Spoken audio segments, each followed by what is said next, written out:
ลงเป๊ะเลยด้วยจากนี้มีทีมภาพนะครับจากทีมงานของทั้งห้าจากเสียงภูพานจากเสียงจีนนะครับกำลังตั้งต้องอยู่จุดเส้นชัยนะครับแล้วก็ไล่สองครับวันนี้ทีมงานจากประชาสัมพันธ์ท่านที่ไลฟ์สดนะครับยังไงก็ขอให้ท่านเผยแพร่ภาพในเรื่องการแข่งขันนะครับท่านที่อยู่ที่บ้าน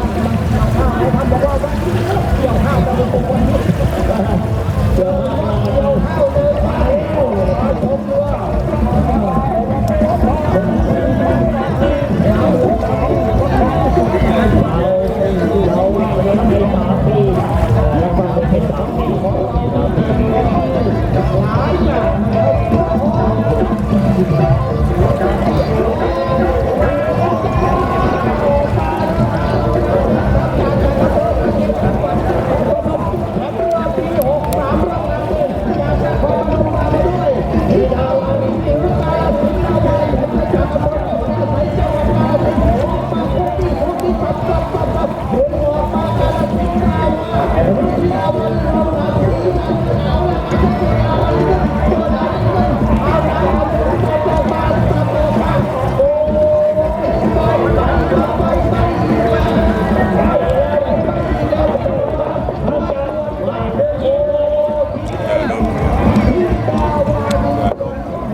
คลื่นมันแรงมากเลยนะครับ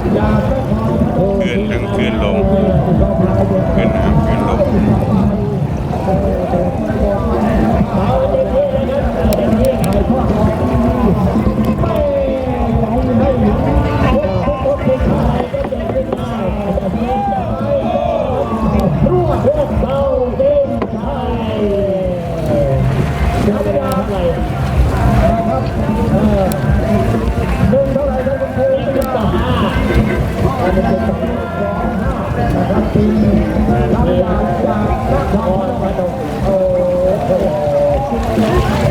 ขอบคุณท่านประหลัดผู้ช่วยครับท่านผู้ช่วยท่านประหลัดนะครั